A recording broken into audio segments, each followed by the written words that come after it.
우리 함께 말씀 찾아서 읽고 말씀을 나누도록 하겠습니다. 오늘 함께 나누실 말씀은 창세기 11장 1절부터 9절까지 말씀입니다. 우리 한 절씩 교독하겠습니다. 그리고 마지막 9절은 다 같이 읽겠습니다. 온 땅의 언어가 하나요 말이 하나였더라.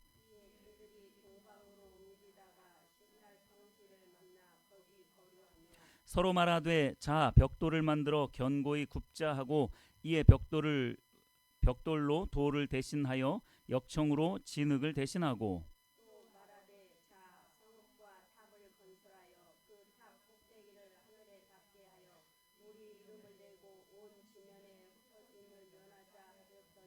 여호와께서 사람들이 건설하는 그 성읍과 탑을 보려고 내려오셨더라.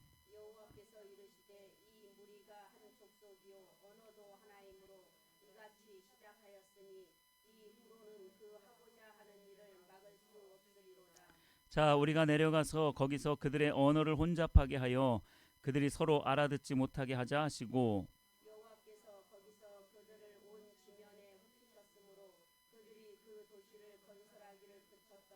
그러므로 그 이름을 바벨이라 하니 이는 여호와께서 거기서 온 땅의 언어를 혼잡하게 하셨음이니라. 여호와께서 거기서 그들을 온 지면에 흩으셨더라. 아멘.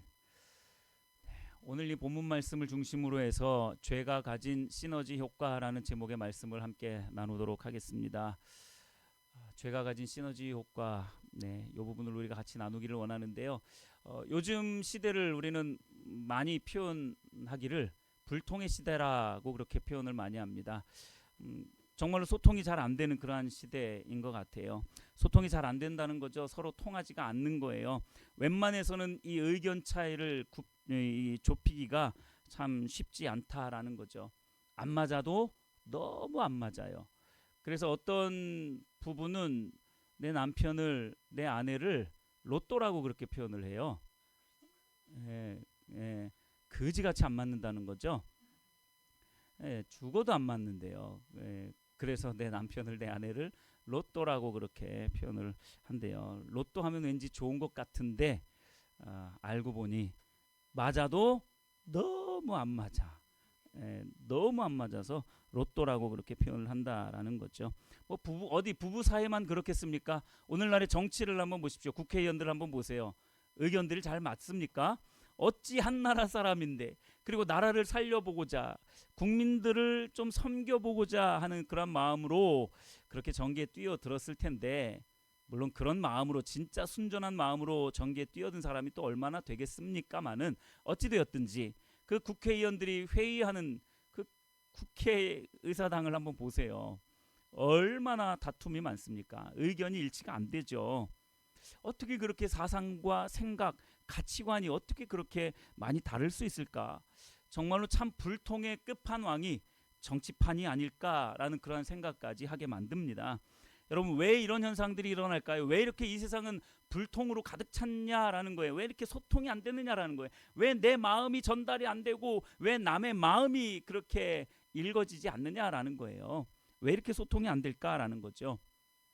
그런데 저는요, 이렇게 소통이 안 되는 게 저는 성경적으로 당연한 현상이라고 봅니다. 성경적으로 당연한 현상이라고 봐요. 왜 그런지, 왜 하나님은 연합하고 소통하는 그걸 원하시지 않을까? 근데 아니요. 이렇게 불통하고 연합되지 않는 게 한편으로는 성경적인 현상이다라고 이렇게 말씀을 드리고 싶습니다. 오늘 살펴보게 될 이 바벨탑 사건을 보면 그 부분이 왜 그러한지 여러분들이 좀 이해를 하실 수 있을 것입니다. 자, 바벨탑 이야기를 하기에 앞서서 먼저 노아 이야기를 먼저 해야 될 것 같아요. 그러니까 노아 이야기가 끝나고 바로 이제 바벨탑 사건 이야기가 시작되기 때문에 그렇습니다.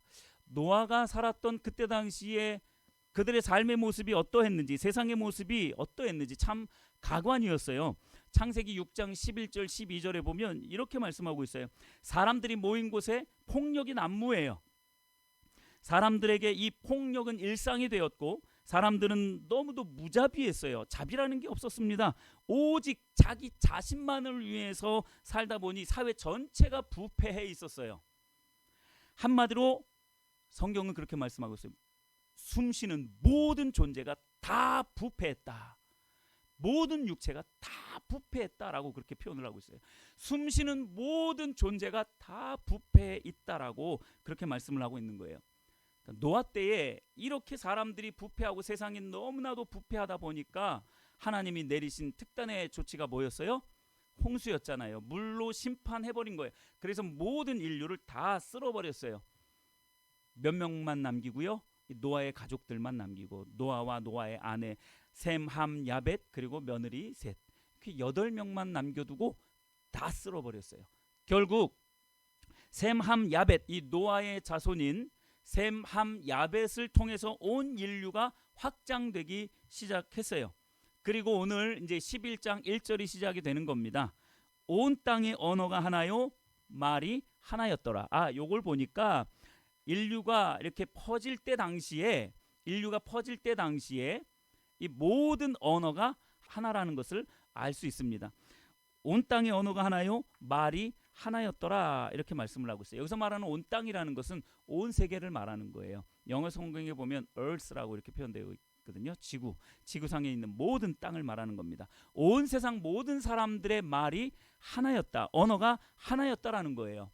하나의 목적을 가지고 있는 공동체라는 거죠. 또는 하나의 정신으로 무장되어져 있는 자들이에요.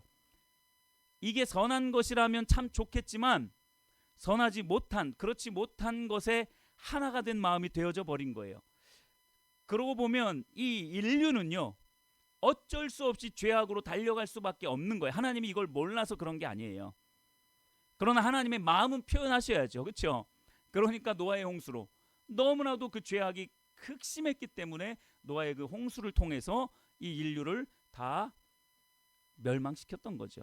그런데 노아의 자손들 셈, 함, 야벳, 얘네들만이라도 좀 제대로 된 삶을 살았으면 좋겠는데 이들도 전체가 다 그랬다라는 거예요. 온 땅의 언어가 하나였고 이제 동방으로 이렇게 옮겨져 갔는데 그곳이 신할 땅이었다라는 거예요. 바벨이라는 곳이에요. 신할 땅은 바벨입니다. 바벨이라는 것은 오늘날의 바벨론의 바벨론, 오늘날의 이라크죠. 그 이라크의 전신이나 마찬가지예요. 메소포타미아 문명을 이루었던, 그러니까 역사적으로 보면 그 문명을 이루었던 굉장한 사람들이에요. 메소포타미아 문명이라고 하는 티그리스와 유프라테스 그 강 사이라고 하는 그 메소포타미아 문명을 이루었던 사람들이에요. 이 사람들이 그 사람들입니다. 그러니까 이 메소포타미아 문명을 이루었던 이 사람들이 모여서 11절 3절과 4절 앞부분에 보니까 서로 말하되 그리고 또 말하되 이런 표현이 되어져 있어요. 11장 3절과 4절을 보세요. 서로 말하되 또 말하되, 뭘 자꾸 말을 해요.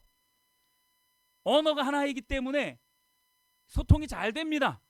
아주 잘 연합이 되어지죠. 서로 말하되 라는 말은 뭐냐면 이미 마음이 그들끼리는 통해 있었다라는 거예요. 그런데 어떤 마음으로 그들의 마음이 통해져 있었느냐? 악으로 향한 마음이 일치가 되어져 있는 상태인 거예요.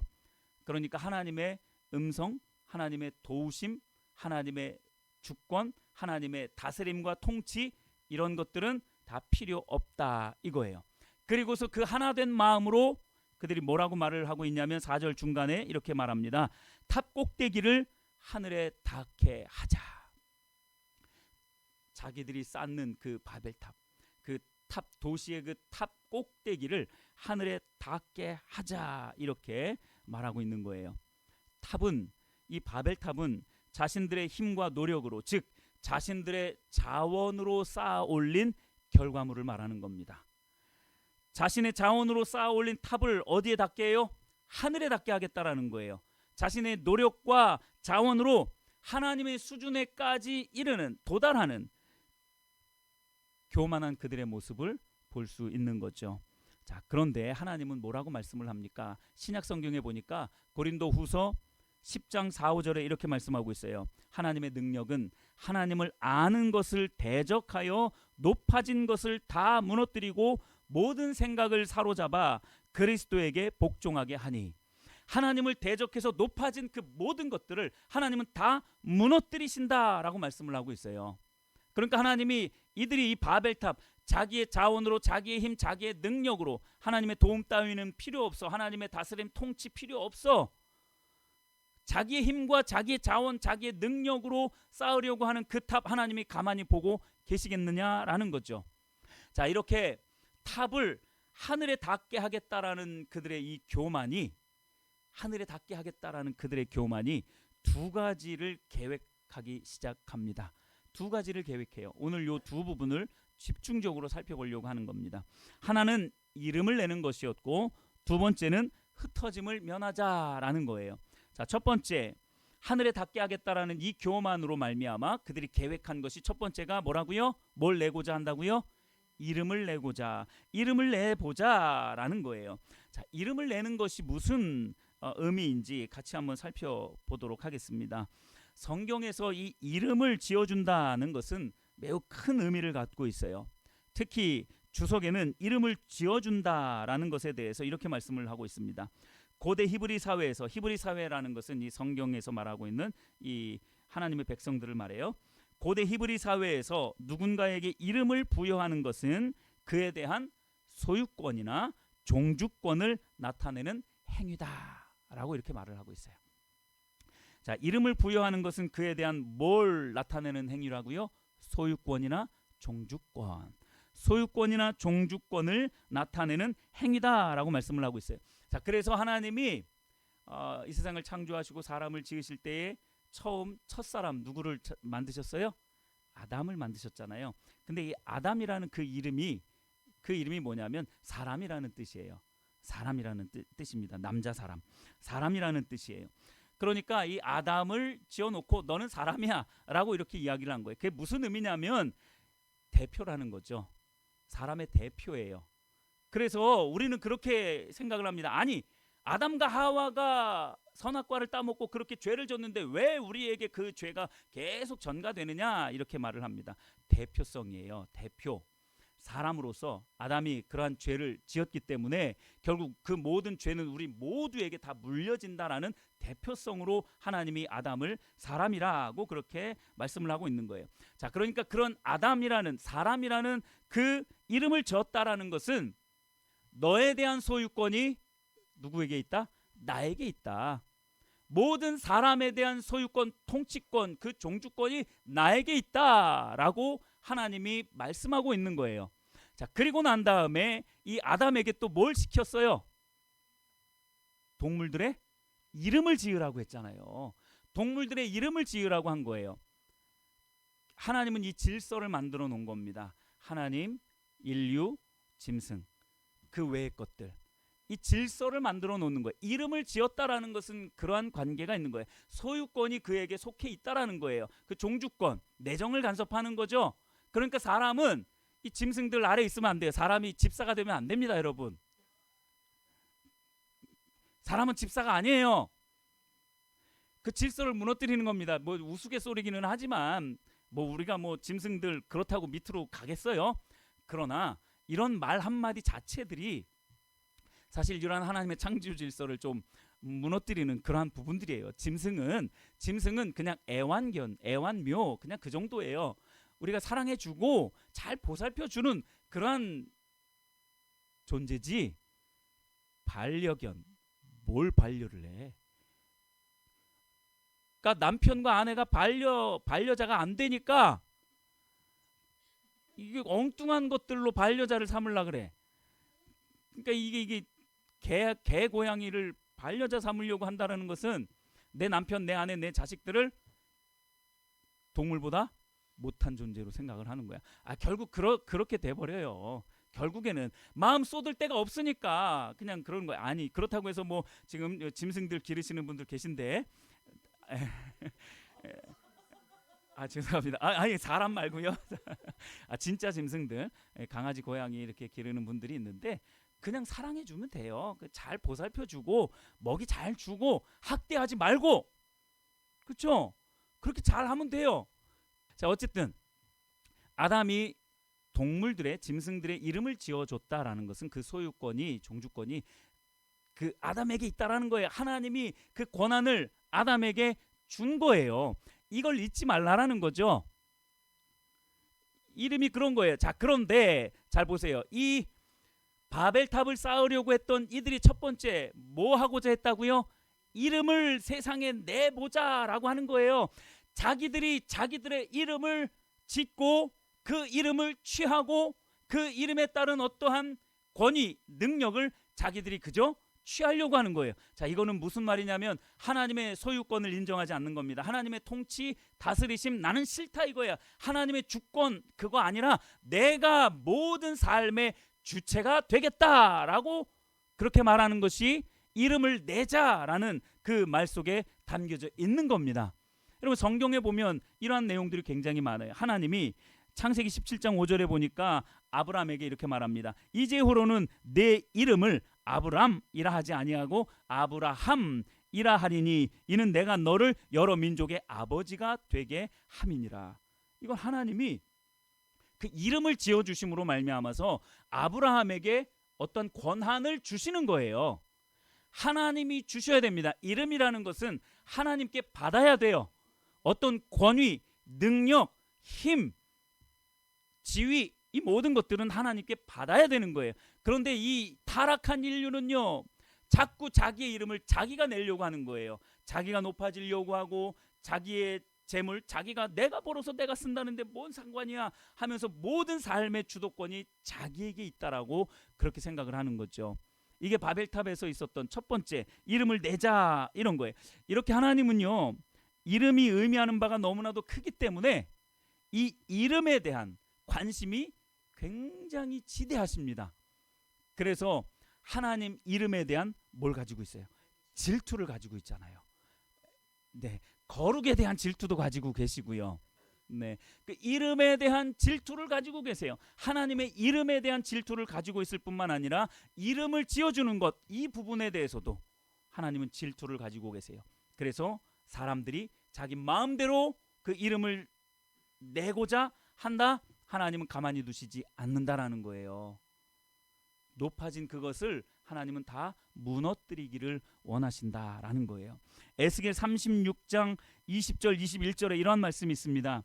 그들이 이른바 그 여러 나라에서 내 거룩한 이름이 그들로 말미암아 더럽혀졌나니 내 거룩한 이름이 그들로 말미암아 더럽혀졌나니 21절 이스라엘 족속이 들어간 그 여러 나라에서 더럽힌 내 거룩한 이름을 내가 아꼈노라. 하나님의 그 거룩한 이름을 하나님 스스로가 아끼신다. 그래서 출애굽기 34장 14절에 이렇게 말합니다. 너는 다른 신에게 절하지 말라. 여호와는 질투라 이름하는 질투의 하나님이라. 네, 출애굽기 34장 14절에는 그래서 여호와는 질투라 하는 이름 자체가 질투라고 하는 거예요. 질투의 하나님이다라고 말씀을 하고 있는 거예요. 자, 이처럼 그 이름에는 대단한 의미가 있다는 거예요. 창세기 12장 1절에 아브라함을 축복할 때 하나님이 이렇게 말씀을 하세요. 내가 너로 큰 민족을 이루고 내게 복을 주어 내 이름을 창대하게 하리니 너는 복이 될지라. 그러니까 내 인생을 내가 창대하게 할게 이게 아니에요.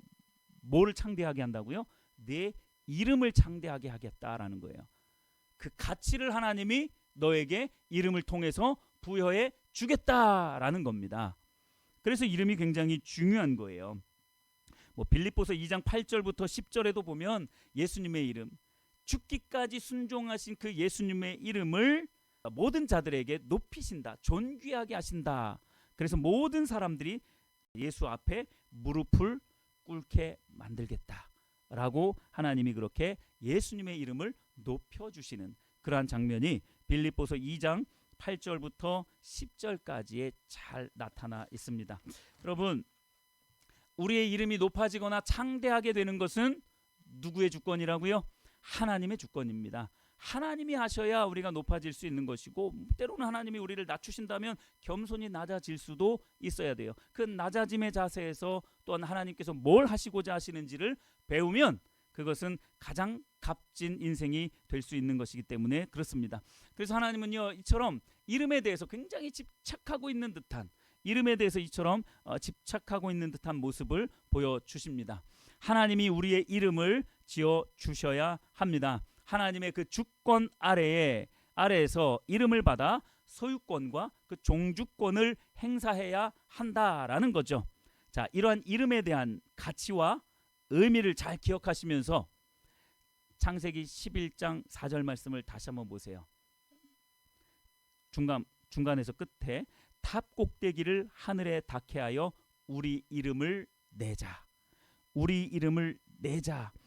여러분, 이 바벨탑을 쌓으려고 하는 그들의 이 교만함이 보이십니까? 그들의 노력이 보이십니까? 하나님을 제외시켜 버리는 거, 하나님을 지워 버리는 거예요.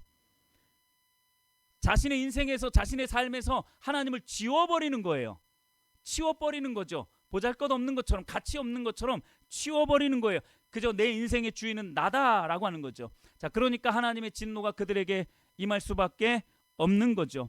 그들이 주장하고 싶은 자기들의 삶, 자신들의 삶에 대한 이 소유권과 주인 행세하려고 하는 이 종주권에 대한 질서를 하나님이 잡으시려고 하는 거죠. 자, 이게 바로 첫 번째 그들의 교만, 그 탑 꼭대기를 하늘에 닿게 하고자 하였던 그들의 교만이 만들어냈던 첫 번째 부분입니다. 이름을 내자. 하나님 제외하고 우리가 내 삶의 주인이 되어보자라고 하는 것입니다. 자, 두 번째로 그들은 탑 꼭대기를 하늘에 닿게 하여 또 뭘 면하자고요? 흩어짐을 면하려고 했습니다. 그래서 또 하나님의 진노를 샀죠. 여러분, 흩어짐을 면하자라는 게 무슨 말일까요? 그리고 왜 하나님은 그 흩어짐을 면하려고 하는 자들을 흩어버리셨을까요? 그 이유를 알기 위해서 성경 몇 구절을 찾아봐야 되겠습니다. 마태복음 29장 19절에 보면 이런 말씀이 있어요. 그러므로 너희는 가서 모든 민족을 제자로 삼아 아버지와 아들과 성령의 이름으로 세례를 베풀고.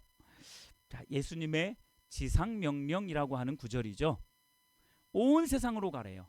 온 세상으로 흩어져서 주의 복음, 하나님의 말씀을 전하라고 그렇게 말씀을 하고 있죠. 구약에도 지상명령이 있습니다.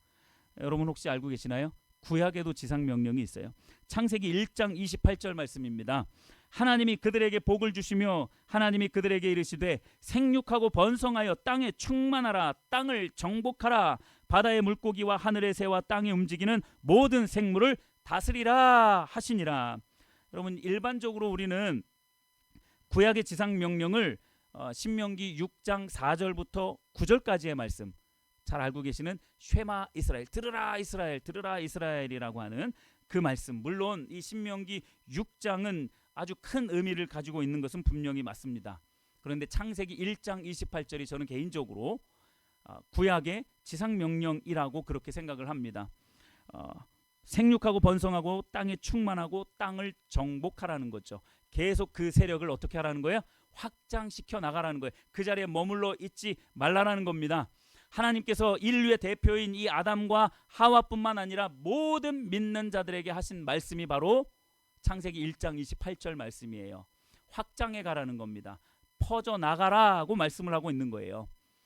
하나님과의 친밀한 사랑의 교제를 누리는 가운데 하나님의 말씀의 이 명령에 순종하는 주의 자녀요 백성이 땅에 충만해져서 모든 땅을 주의 복음으로 정복하고 다스리고 섬기는 것, 이게 주의 자녀들에게 주어진 가장 크고 위대한 명령이라는 거예요. 복음을 전하는 것, 이것이 구약의 지상명령이 되어지는 것이죠. 신약의 지상명령 또한 마찬가지죠. 너희는 가서 모든 민족으로 제자를 삼으라, 모든 민족으로 흩어져서 복음을 전하라고 말씀을 하고 있는 거죠. 자, 그런데 오늘 본문에 등장하는 이 바벨을 세우려고 하는 이 사람들을 한번 보세요. 자, 보십시오. 온 지면에 흩어짐을 면하자. 이게 무슨 의미인지를 잘 보셔야 돼요. 아까 이름을 내는 것과 같은 의미예요. 자, 온 지면에 흩어짐을 면하자. 하나님의 뜻은, 지상명령이라는 것은 더할 나위 없는 최고의 명령이라는 거예요. 그것보다 더 소중한 명령은 없다, 이 말입니다. 이 의미예요. 지상명령이라는 것은. 근데 그 하나님의 그 놀라운 그 명령, 흩어지라는 거예요. 흩어져서 뭘 하라는 거예요? 생명을 전하고 복음을 전하는 거예요. 많은 사람들에게 생명을 전하고 복음을 전하라. 선한 영향력을 그들에게 끼쳐라 이거죠. 자, 그런데 이 본문에서 이 바벨탑을 세우려고 하는 이 사람들을 잘 한번 보세요. 자신들의 자원으로 쌓아 올린 자신들의 업적과 이 육신의 안위, 자기들의 이름을 내고 유명해지고 높은 지위를 얻고 많은 재물을 얻는 이 육신의 안위를 누리면서 하나님의 뜻과는 전혀 상관없는 삶에 안착하고 싶은 거예요. 그냥 그 삶이 좋은 겁니다. 우리 내버려 둬 이거죠. 이게 정확하게 육신이 원하는 삶을 놓치고 싶지 않다는 그들의 의지의 표현인 거예요. 흩어짐을 면하자. 이게 좋사오니 여기에서 우리는 흐트러지지 말자 이거예요.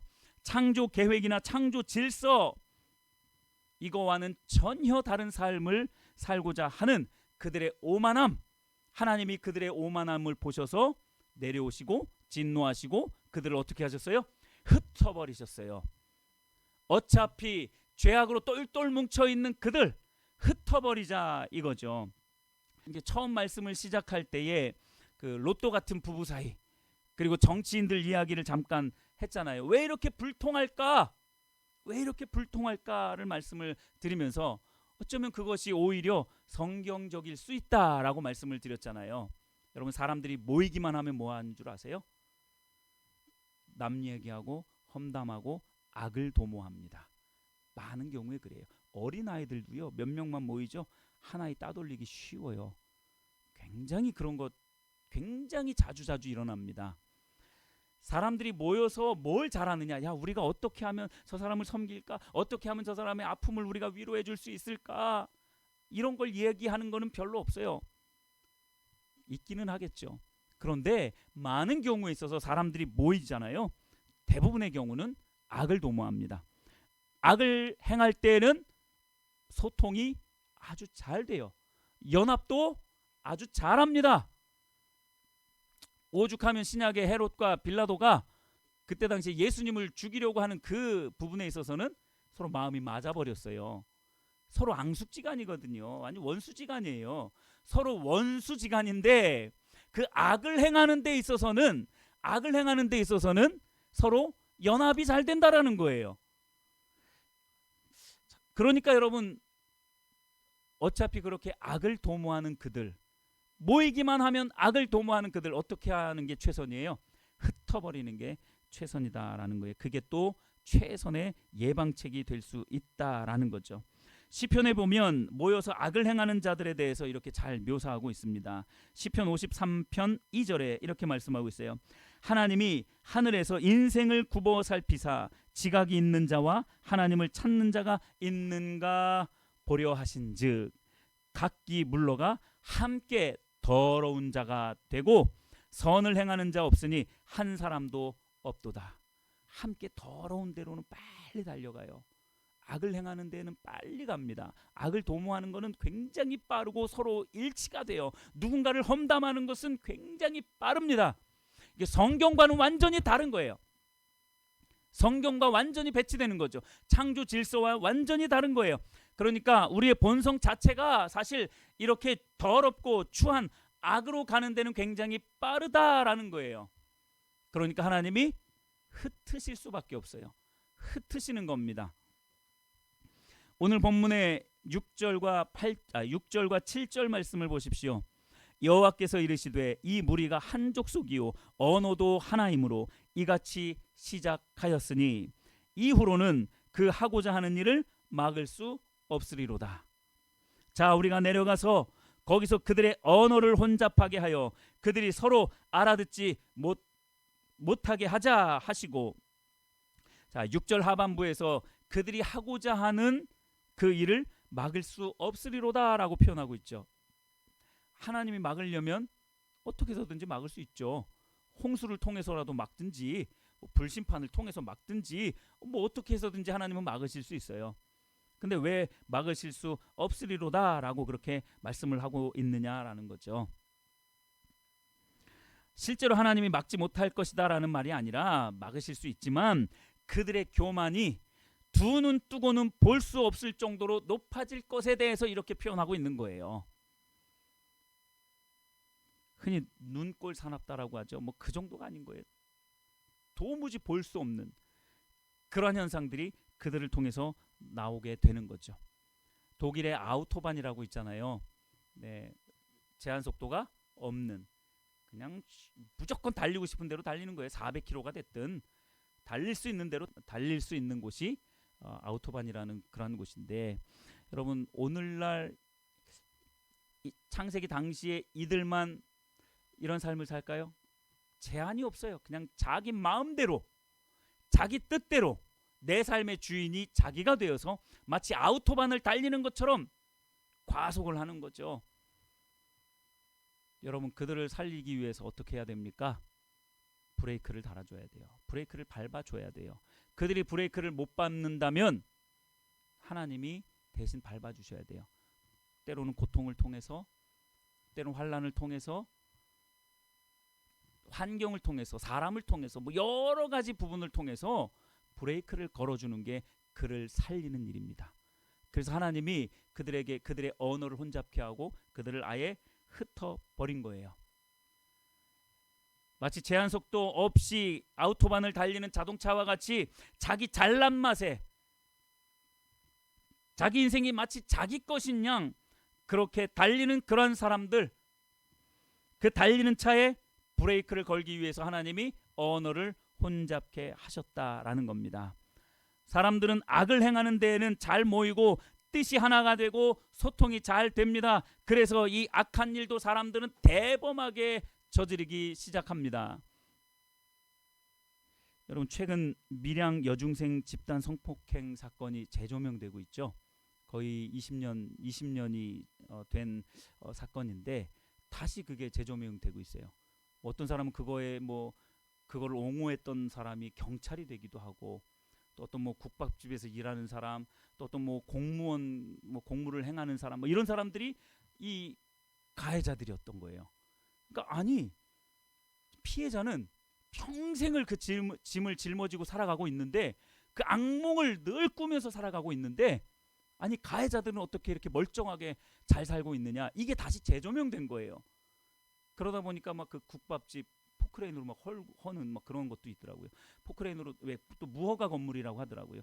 그래서 어쨌든 이렇게 허물어지고 이런, 물론 또 참 안타까운 것은 또 2차 3차로 더 퍼져버리면 이것도 또 문제기는 하지만, 어쨌든 그 가해자들이 그렇게 멀쩡하게 너무나 행복하게 살고 있으니까 이게 다시 재조명이 되는 겁니다. 여러분, 그 밀양 여중생 사건이 뭐예요? 44명의 고등학생이 중3 여자아이를 하나를 성폭행한 거예요. 폭행하고 금품 갈취하고 1년 가까이를. 말도 못하는 거예요. 또 알기로는 이 아이의 여동생도 그렇게 건드렸다고 하는 것 같더라고요. 그리고 친척도 이렇게 건드리고, 줄줄이로 그렇게 해가지고 성폭행하고 금품 갈취하고 다 영상 찍어가지고 너 이거 부모에게 말하면 온 세계 다 퍼뜨리겠다. 그러니까 부모에게 말도 못하고. 근데 44명이지만 망을 봐줬다든지 이런 간접적으로 그 사건에 연루된 사람은 119명이라고 하더라고요. 말이 됩니까, 여러분? 죄는요, 시너지 효과가 있어요. 한 사람이 있으면 담대하지 못해요. 한 사람이 저지를 수 있는 죄는 제한되어져 있습니다. 한 사람이 저지를 수 있는 죄는 그 한 사람의 능력치만큼 돼요. 그런데 여러분, 편의점에도 1+1 많죠. 한 사람의 1+1은 이론적으로 몇이에요? 2여야 되는데, 이 시너지 효과라는 게 뭐냐면 2가 아니라 3이 되고 4가 되는 거예요. 두 사람이 모였는데 이 두 사람의 능력만 있어야 되는데, 이게 두 사람이 모이게 되면 1+1이 2가 아니라 3, 4, 5 그 이상이 될 수 있다는 거예요. 죄악의 특성이 그렇습니다, 여러분. 죄에는 이러한 시너지 효과가 있어요. 상승 효과가 있다는 거죠. 죄가 모이면 더 크게 되는 거예요. 여러분, 그래서요, 함부로 두 사람 세 사람이 모여서 남 험담하시면 안 돼요. 이게요 점점 커져요. 나도 모르게 커지고 담대해집니다. 이게 죄인지조차도 몰라요. 그러다 보니까 그걸 즐기는 거죠. 지난주에 말씀을 드렸던 것처럼 방임하는 거예요. 즐거우니까. 자기 자신을 그렇게 그 죄악의 즐거움, 달콤함에 자기 자신을 내버려 두는 거예요. 그러니 내적 성장이 될 수 있습니까? 늘 외적인 성장만 늘 갈구하는 그런 사람이니 어찌 되겠습니까? 여러분, 악을 도모하는 데 있어서 이 커뮤니케이션이 굉장히 잘 돼요. 소통이 잘 됩니다. 그 44명 또는 119명의 그 사람들이 서로 의견이 좀 일치가 안 됐으면 아마 그거 안 됐을 거예요. 아니면 좀 적게 되었든지. 근데 다 한 통속이 된 거죠. 소통이 너무나 잘 돼요.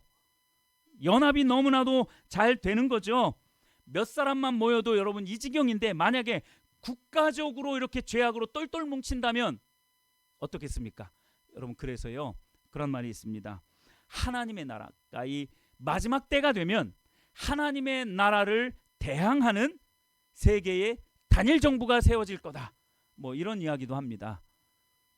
만약에 그런 세계 단일 정부가 세워지면요, 요한계시록에 나오는 그러한 환란이 그리스도인들에게 반드시 미치게 될 거예요. 현금 통용 안 되고 카드 못 쓰고 먹을 게 없어요. 산으로 가야 돼요. 그리스도인들 아마 그런 환란에 때 여러분 아마 그런 환란에 관련된 그러한 기독교 서적 아마 한두 권을 읽어보셨을 거예요. 그런 내용들을 보면요 끔찍해요. 생활이 안 되게끔 만듭니다. 슈퍼를 못 가는데 어디 공공장소도 못 가요.